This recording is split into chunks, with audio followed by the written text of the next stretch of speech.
Hello guys, कैसे हैं आप सब। उम्मीद करता हूँ आप सारे लोग काफ़ी अच्छे होंगे, है ना।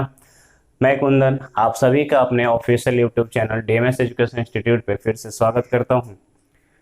जैसा कि आप सभी को पता ही है कि अभी मैं रेशियो पढ़ा रहा था, ठीक है।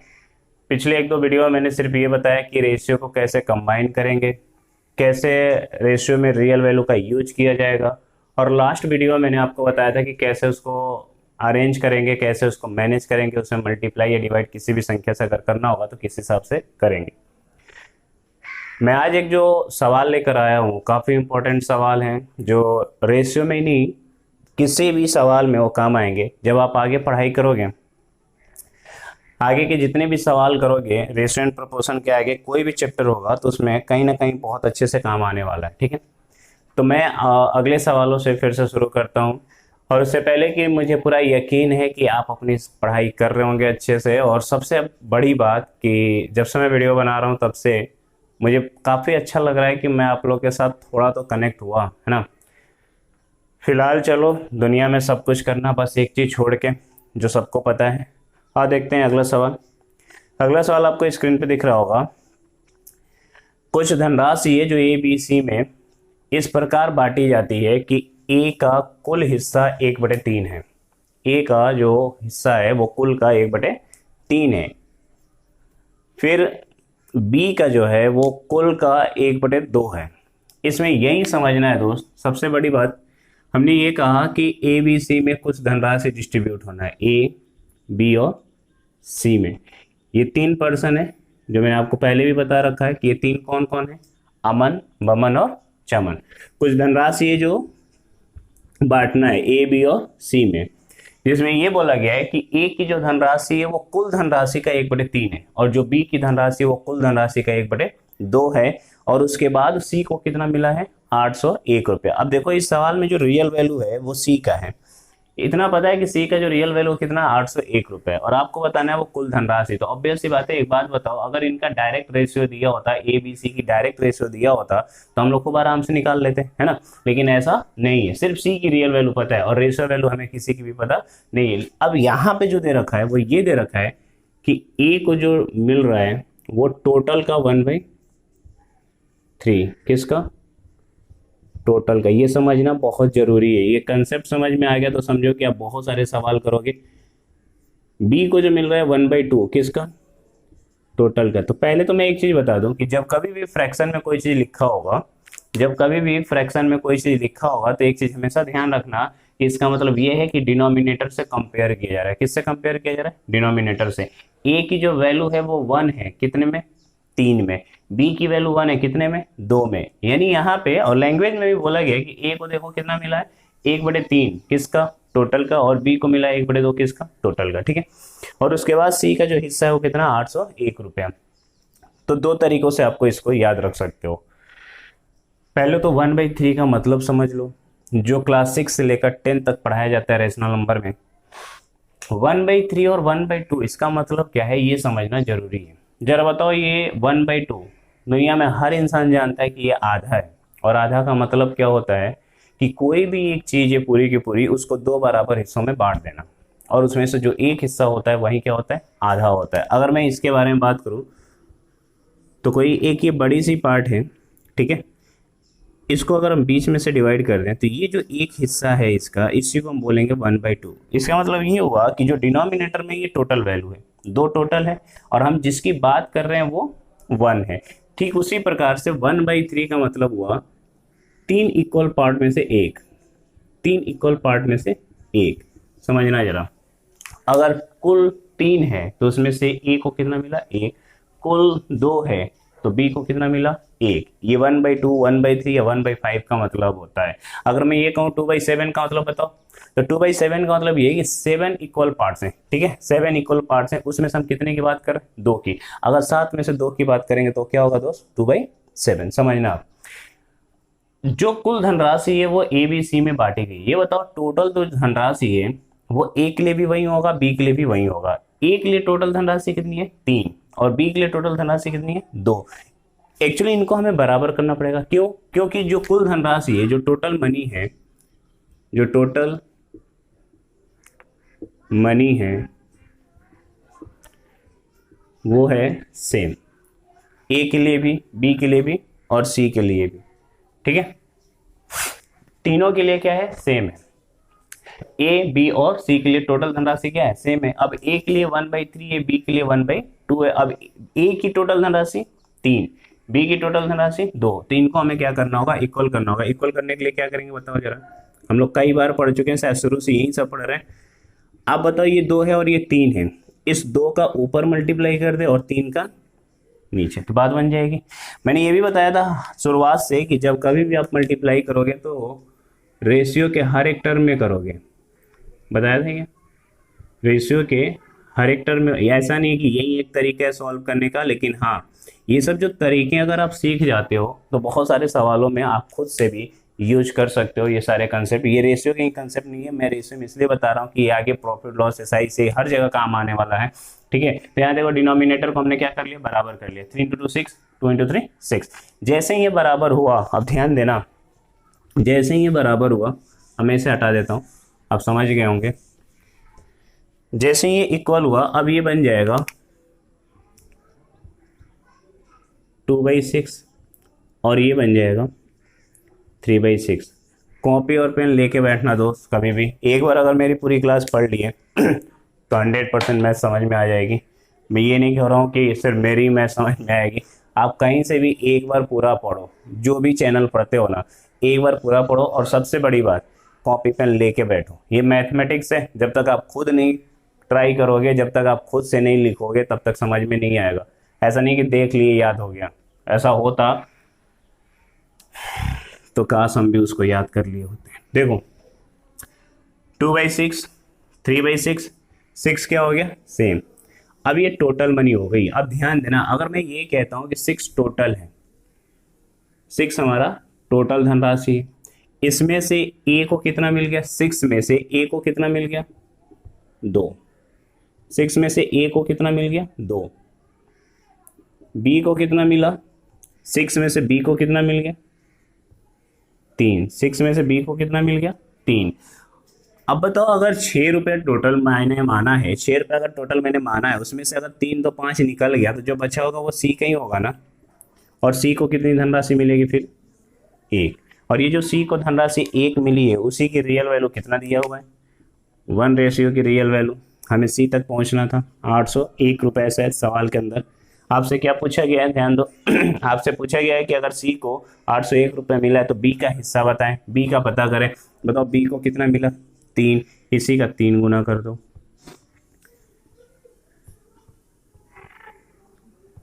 मेरी बात समझ में आ रही होगी, है ना।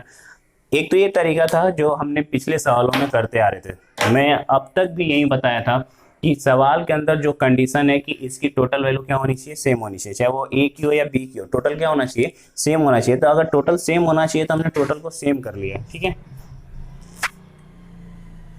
हमने क्या किया है, टोटल को सेम किया है, यानी ये भी 6 और ये भी 6। 6 में से 2 रुपये ए को मिला है, 6 में से 3 रुपये बी को मिला है, यानी टोटल अगर हमने 6 माने तो उसमें से 3 तो 5 निकल गया, सी का 1 मिला, 1:2। अब इसको एक और तरीके से हम लोग कर सकते हैं। अब उसको समझना, अगर आप याद रख सकते हो तो सवाल फिर सब चाहो तो पढ़ लो। ये बोला गया है कि कुछ धनराशि जो ए बी सी में बांटी जाती है, इस प्रकार बांटा जाता है कि ए को कुल धनराशि का 1/3 हिस्सा, जबकि बी को कुल धनराशि का 1/2 हिस्सा प्राप्त होता है।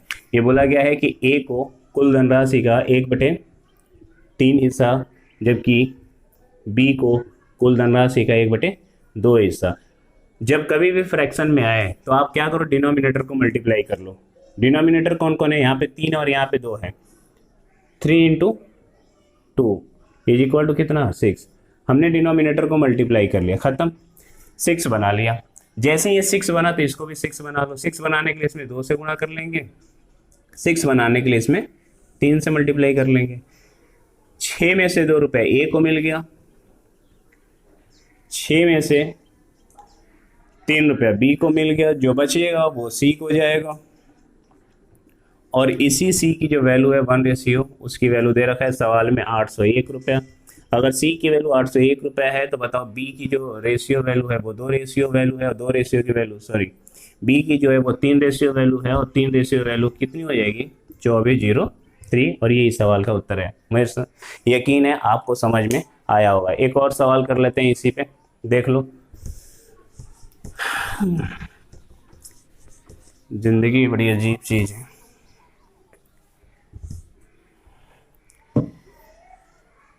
कुछ तो अपनी जिंदगी इश्क मोहब्बत में बर्बाद कर देते हैं, है ना। चलो तो एक और सवाल मैं कराता हूँ इसी टाइप का, फिर बात करते हैं।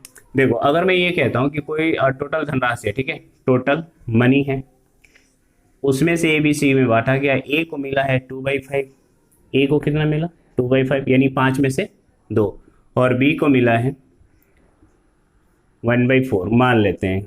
बी को मिला है 1/4 और जो बचा है वो किसको मिल गया है, सी को। जो बचा है वो किसको मिल गया, सी को, ठीक है। तो एक बात बताओ यार, यहाँ पे फिर से 2 और 4 इसको बराबर करने के लिए इसमें ये मल्टीप्लाई कर लो, 4 × 5 20, यानी इधर 4 से गुणा, इधर भी 4 से गुणा, ठीक है।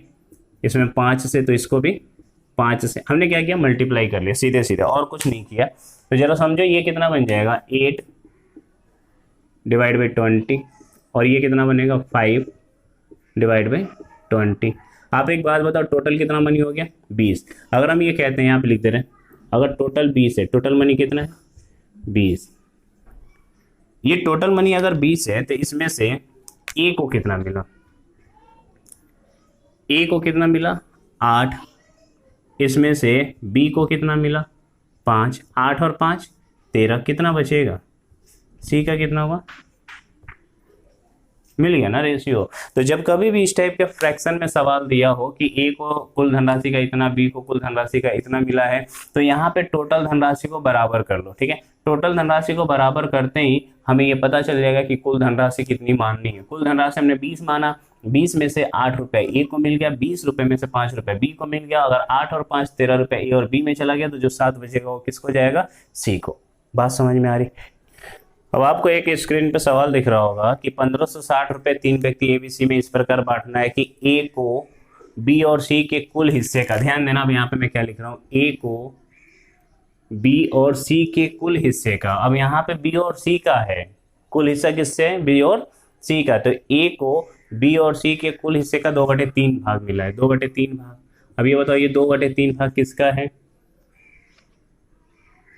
बी और सी के हिस्से का है, बी और सी के हिस्से का है। ठीक उसी प्रकार से ये बोला गया है कि जो बी को मिल रहा है वो ए और सी का, जो बी को मिल रहा है वो ए और सी का कितना मिल रहा है, ए और सी का 3/7, ठीक है, 3/7।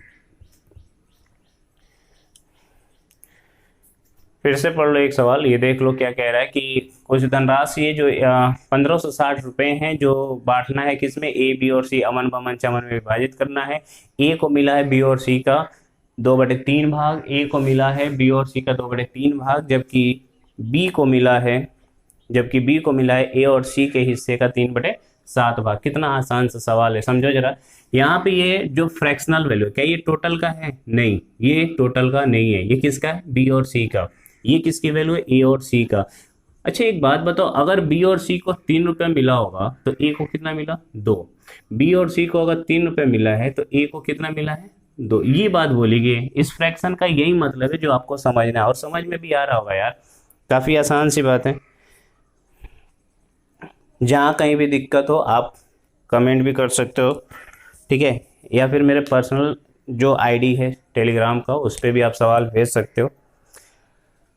देखो जरा, और इसमें अगर कहते हैं बी को मिला है 3, किसका, ए और सी का, तो अगर ए और सी को 7 रुपये मिला होगा तो बी को कितना मिला है, 3 रुपये। ये इसका मतलब हुआ। तो ये एक बात बताओ, जो टोटल धनराशि वो कितने लोगों में बांटी गई है, अमन बमन चमन में। तो अमन बमन चमन यहाँ भी है और अमन बमन चमन यहाँ पे भी है, तो इनका जो टोटल सम है ना वो सेम होना चाहिए दोस्त। यहाँ पे देखो अमन बमन चमन की कुल धनराशि कितनी है, 5, और यहाँ पे अमन बमन चमन की कुल धनराशि कितनी है, 10। एक बात बताओ, इसमें अगर हम 2 से गुणा करते तो बराबर हो जाएगा, 2 से मल्टीप्लाई करते ही हमें सेम वैल्यू मिल जाएंगे, ठीक है, खत्म, बस सवाल खत्म। ये सवाल मैंने कराया था शुरुआत में, देखो शुरुआत में शायद दूसरे वीडियो में मैंने ये सवाल कराया था। अब देखो उसी का ये लैंग्वेज फॉर्म में बोला गया है, मैंने इसमें क्या ऐड कर दिए, रियल वैल्यू और लैंग्वेज ऐड कर दिया। ऐसे ही बहुत सारे सवाल मिलेंगे आगे चल के। अब देखो यहाँ पे ए बी सी का हम लोग डायरेक्ट रेशियो लिख सकते हैं, 2 से गुणा किया 4, ए की वैल्यू, बी की वैल्यू कितनी है 3, 4 3 7 3 10, खत्म हो गया सवाल, कुछ है ही नहीं यार इसमें। तो इसमें ये बोला गया है कि 1560 रुपये, टोटल धनराशि कितनी, 1560, 4 3 7 3 10, इस 10 रेशियो की वैल्यू 1560 है, यानी 1560 रुपीज। ठीक है, बताना है किसका है, फाइंड द शेयर ऑफ सी, सी का शेयर बताना है। अब बताओ सी का कितना है, 3, 1 रेशियो की वैल्यू कितनी हो जाएगी यहाँ से 156, और 3 रेशियो की वैल्यू कितनी हो जाएगी, 3 से गुणा कर दो, 18, 15, 1 16, 3 4, ये इस सवाल का उत्तर है। तो मेरा कहने का ये मतलब है यार कि जब कभी भी आप रेशियो के सवाल करते हो तो पहले तो आप उसको समझो कि वो क्या बोला गया, उसके लैंग्वेज पे जाओ। ये बोला गया ए को प्राप्त हुआ है 2, किसका, बी और सी का, बी और सी को कितना मिला 3। जिसका बोला जाएगा हमेशा फ्रैक्शनल वैल्यू के आगे कोई ना कोई नाम जरूर होगा कि आखिर वो किसका इतना रुपया मिल रहा है। ठीक है, जब तक वो दिया नहीं होगा फ्रैक्शन का कोई मतलब नहीं है। ठीक है, फिर बोला है बी, बी को रिसीव हो रहा है इस तरह से, तो इनको पैसा मिला। तो ये सब सारे सवाल थे जो आपको समझ में आया होगा। आज के वीडियो का एक लास्ट सवाल है जो काफ़ी बेहतरीन है, मुझे उम्मीद है कि आप उसको भी अच्छे से समझेंगे और फ्रैक्शनल पार्ट यहीं से ख़त्म हो जाएगा। और अगली बार जब हम लोग मिलेंगे तो डेफिनेटली एक नए कंसेप्ट के साथ आएंगे। उससे भी पहले अगर मैं आपको एक छोटी सी बात बताऊं तो मेरे Facebook page love and head का है, उस पर जाके देखना, मैंने खुद के बहुत घटिया घटिया शायरी लिख रखा है। ठीक है, खाली टाइम में यही सब किया हूँ, उसको ज़्यादा नहीं पढ़ना है, बस मैं बता रहा था कि ऐसा भी है जो मैंने बना रखा है, आप लोगों को पता भी होगा, बहुतों को पता भी होगा। चलो अगला एक सवाल देख लेते हैं।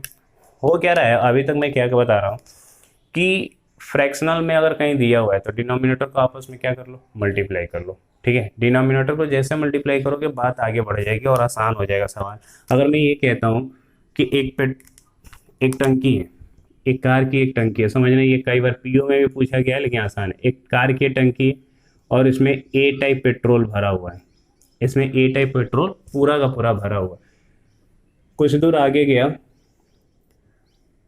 और आधा खाली हो गया और इसमें बी टाइप पेट्रोल भर दिया गया, तो इसमें ए और बी दोनों प्रकार के हो गए। बात समझ में आ रहा है, पहले ए टाइप पेट्रोल भरा हुआ था पूरी टंकी में, कुछ दूर गया आधा खाली हो गया और किससे भर दिया गया, बी से। फिर आगे गया, तो ये आधा खाली हो गया। अब बताओ जब आधा खाली हो जाएगा तो इसमें फिर से कुछ ना कुछ तो बचेगा ही, क्या बचेगा, ए और बी आधा बचा हुआ। ठीक है, और फिर इसमें किससे भर दिया गया, ए टाइप पेट्रोल से, फिर से ए टाइप पेट्रोल से क्या किया गया, भर दिया गया। फिर आगे गया आधा खाली हुआ तो ए और बी तो रहेगा ही, और फाइनली फिर किससे भर दिया गया, बी टाइप पेट्रोल से इसमें भर दिया गया। आपको बताना है कि आखिरी में ए और बी का रेशियो क्या है। आपको क्या बताना है कि आखिरी में उस टंकी में, उस कार की टंकी में ए और बी टाइप के पेट्रोल का रेशियो क्या है। ऐसा तो है नहीं कि आधा आधा ही बचेगा। देखो ए टाइप पेट्रोल भरा हुआ था, कुछ दूर आगे गाड़ी गई, आधा खाली हुआ। जब आधा खाली होगा तो आधा टंकी में ए होगा और आधा में क्या भर दिया गया होगा, बी। अब बताओ ए और बी का भरा हुआ है, जब ये आधा खाली होगा तो केवल ए जाएगा या केवल बी जाएगा, दोनों जाएंगे। ए और बी बिल्कुल बराबर बराबर थे, ठीक है, उसमें से आधा खाली हो, तो जब आधा खाली होगा तो ए और बी तो बचा रहेगा, और आधी टंकी जो खाली उसमें कौन भर दिया गया, ए भर दिया गया। समझना, पहले बी भरा गया था, बाद में ए भरा गया है, दिख रहा होगा ये आपको। फिर तो कुछ देर आगे गई, आधा खाली हुआ, अब ये पूरी टंकी भरी हुई, आधा खाली हुआ तो ए और बी दोनों टाइप के पेट्रोल खाली हो गया, और आधा खाली हो गया और आधा बचा हुआ तो आधे में फिर से क्या भर दिया गया, बी। और आपको बताना है आखिर ए और बी का रेशियो क्या है। मुझे उम्मीद है कि बहुत लोग आंसर कर चुके होंगे, लेकिन देख लो कैसे करेंगे इसको। बस कुछ दिन की बात है, इस महीने के बाद तो ठंडी का मौसम हो जाएगा। ठीक है, देखो इसमें भी दिमाग लगा रहे हैं। तो ऐसे सवालों में क्या है, देखो हाफ हाफ हाफ 3 बार हुआ है, यहाँ आधा खाली हुआ है, फिर आधा खाली हुआ और फिर आधा खाली हुआ, तो डिनोमिनेटर कितनी बार, 1 2 और 3, तो हम मान लेते हैं 8 लीटर। समझना जरा, हमने कहा 8 लीटर ए टाइप पेट्रोल है, फिर आधा खाली हुआ तो बताओ इसमें कितना लीटर बचेगा, 4 लीटर ए टाइप पेट्रोल। और फिर इसमें भरा किससे गया था, ध्यान दो, जब ये 8 लीटर हमने मान लिया, 8 लीटर में पेट्रोल से भरा हुआ है, ए टाइप पेट्रोल से भरा हुआ है, आधा खाली होगा तो कितना बचेगा इसमें, 4A बचा, और फिर इसमें किससे भर दिया गया, बी टाइप पेट्रोल से भरा गया। समझना, अगर बी टाइप पेट्रोल से भरा गया तो यहाँ पे 4B आएगा कि नहीं आएगा, क्योंकि टंकी कितने लीटर की हमने मानी है, 8 लीटर के। 8 लीटर अगर ए टाइप पेट्रोल है, आधा खाली हो तो 4 लीटर ए टाइप पेट्रोल और 4 लीटर बी टाइप पेट्रोल। ठीक, उसके आगे देखो, फिर से आगे चला, आधा खाली हुआ। मुझे उम्मीद है कि आपको ये दिख रहा होगा, ठीक है, थोड़ा सा छोटा जरूर हो रहा है लेकिन दिख रहा होगा। जैसे ही आधा खाली होगा तो बताओ टोटल 8 लीटर है, उसमें से 4 लीटर है, 4 लीटर बी, तो 8 में से आधा तो खाली हो जाएगा 4, तो जो आधा बचा है उसमें 2A और 2B बचेगा। और फिर किससे भर दिया गया है दोस्त? ए टाइप पेट्रोल से भर दिया गया है। इसमें फिर से भर दिया गया है, ए टाइप पेट्रोल से भरा गया है। तो ए टाइप फिर से 4 आया कि नहीं आया? समझ में आ रहा है? देखो 8 लीटर था, आधा खाली हुआ, 4 बचा, बी से भर दिया गया, 8 हो गया। 8 में से फिर आधा खाली होगा तो 2 इसमें से भी जाएगा, 2 इसमें से भी जाएगा, तो 2A 2B बचा, 4 लीटर हुआ। फिर जब ए आएगा तो 4 लीटर ए से भर दिया जाएगा। अब आगे देखो आधा फिर खाली होता है। जब आधा आगे फिर से खाली होगा तो क्या होगा? देखो बताओ यहाँ पे टोटल ए कितना है? 4 2 6, 6A है, तो 6A का आधा खाली हो जाएगा तो 3A बचेगा। और बी कितना है? 2, तो 1B बचेगा। 4 लीटर हुआ, देखो 3A और 1B, 4 लीटर हुआ। 4 लीटर ये फिर किससे भर दिया गया था? बी से, तो 4 लीटर बी आ गया। अब एक बात बताओ, फाइनली ए और बी का रेशियो, बी है 5 और ए है 3। शुरुआत में भी कितना लीटर था? 8 लीटर। आखिरी में भी कितना बचा? 8 ही लीटर, क्योंकि आधा खाली हो रहा है तो आधा भर दिया जा रहा है। बशर्ते बस यहाँ पे ए टाइप बी टाइप पेट्रोल की बात हो रही है। अगर आपको कहीं भी दिक्कत हो रही है तो एक और सवाल ऐसे देख लो, और इसमें अगर कहीं दिक्कत हुई होगी तो आप एक बार फिर से वीडियो को पीछे कर लेना। और आपको लग रहा है बहुत तेजी से बता रहे हैं तो आप स्लो भी करके देख सकते हो। बहुत सारा सिस्टम है इसमें, है ना। ऐसा ऑनलाइन में होता नहीं था ना, सॉरी ऑफलाइन में होता नहीं था ना, कि अगर कुछ समझ में ना आए तो फिर से रिमाइंड कर लो, फिर पूछते थे सर कैसे होगा, फिर मुझे बताना पड़ता था। अब तो अच्छा है ना, वापस वीडियो पीछे कर सकते हो, अपनी ज़िंदगी पीछे कर सकते हो, लेकिन रियल में ऐसा नहीं हो सकता। ऑनलाइन काफ़ी आसान है, दोबारा से सब कुछ देख सकते हो, दोबारा से सब कुछ महसूस कर सकते हो, लेकिन यहाँ दोबारा से कुछ भी नहीं हो सकता। देखो जरा एक और सवाल कर लेते हैं। ए टाइप पेट्रोल से भरा हुआ है, ठीक है, आधा खाली हुआ और इसमें बी टाइप पेट्रोल आ गया, यानी ए और बी अब दोनों हो गए। समझना मैं सवाल क्या कह रहा हूं। फिर 1/3 खाली हुआ, 1/3 खाली हुआ, ए और बी तो था ही, बी ए और आ गया। समझना जरा, पहले क्या था इसमें? प्योर ए था, आधा खाली हुआ, बी से भर दिया गया।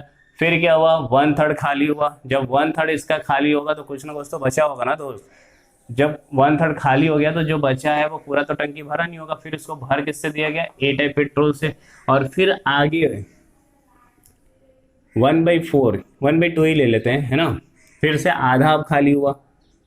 जब आधा खाली होगा तो इसमें आधा तो ए और बी रहेगा ही रहेगा, और इसमें फिर से बी टाइप पेट्रोल से भर दिया गया। अब समझना, यहाँ पे मैंने फिर से, आप खुद भी बहुत सारे सवाल बना सकते हो। ए टाइप पेट्रोल था, बी से भरा गया, जब आधा खाली हुआ तो फिर ए से भरा गया, फिर जब आधा 1/3 खाली हुआ तो ए से भरा गया, 1/2 खाली हुआ तो बी से भरा गया। अब जरा समझना है यहाँ पे 1/2, 1/3, 1/2, डिनोमिनेटर क्या है? 2 × 3 6, 6 × 2 12। अब यहाँ से समझ लो, मुझे उम्मीद है आप समझ सकते हो। ये 12 लीटर ए टाइप पेट्रोल था। बताओ जब आधा खाली होगा तो 6 लीटर ए बचेगा कि नहीं बचेगा? और इसमें 6 लीटर बी से भर दिया गया, क्योंकि पहली बार कितना भरा गया था? बी। क्लियर हो गया?